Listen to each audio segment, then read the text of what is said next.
Hey, it's Chef Carla. I'm going to be having a knife skills video tomorrow, but I wanted to jump on here and answer a question from Jim and John about bread making.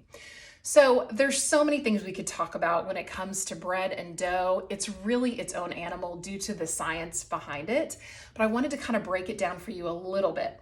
So the most important thing is probably going to be yeast. A lot of times we purchase it either in this kind of container, which this is a fast or rapid acting yeast, or you get it in these little packets, which is usually about 1.5 teaspoons, which most recipes account for. And you can do this in a bread machine, obviously. I'm gonna use a KitchenAid mixer to do most of the kneading for me, and I'm gonna use a dough hook attachment, okay? This larger machine has this one, which is kind of like this twirly thing right here. So this is the dough hook. All right, and that's gonna do most of the work for me. With yeast, the biggest thing is activation. So usually when you open this up and you want to keep it fresh, you leave it in the refrigerator. I'm sure you remember your mom having these packets in the refrigerator for like years. So that is to keep the yeast inactive. To activate it, it needs the right ingredients. So the biggest thing is the temperature of the moisture you're using, whether it's milk, whether it's water, it needs to be about 110 degrees. That will activate the yeast. If it is too hot, it will kill the yeast off. If it's too cold, it will not activate it.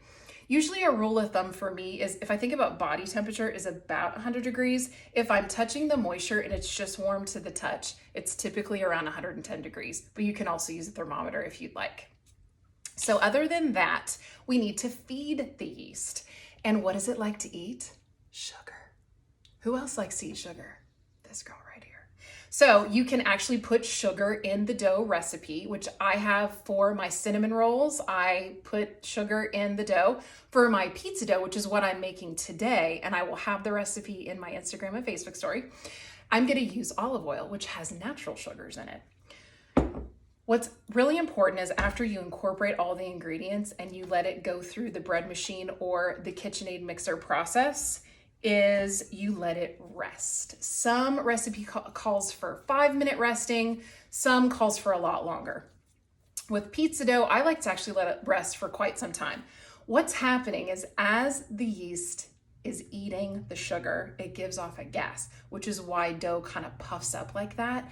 And it makes it so much easier to work with, to roll out for pizza dough, to roll out for cinnamon rolls, or to make a loaf of bread and form it in whatever pan you would like. So I wanted to show you how to knead dough by hand. We can totally do it with machines, but it's always fun to know the old-fashioned way. All right, so I'm putting flour on my board. I'm making sure my hands have flour on it. Not too much. You don't want this to stick to you or the board. However, if you put too much flour in the dough in the kneading process, it's gonna get tough and difficult, like kind of too chewy once you bake it. So what we're doing is we're using the heel of our hand, which is right here. I'm right-handed, so that's the one I'm gonna put down first. And then I'm gonna take my left hand and put it over the top and sort of roll the dough and push it. I'm gonna be using all the muscles on my arm and my shoulder. Then I'm gonna turn it, fold it, and go again. And kind of keep going. You can go clockwise or counterclockwise. Whatever you want to do is fine.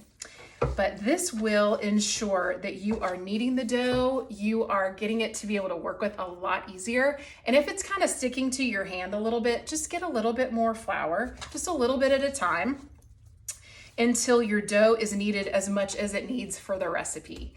Then you're going to put it seam side down in an oiled bowl. And make sure you cover this with plastic so that it doesn't dry out.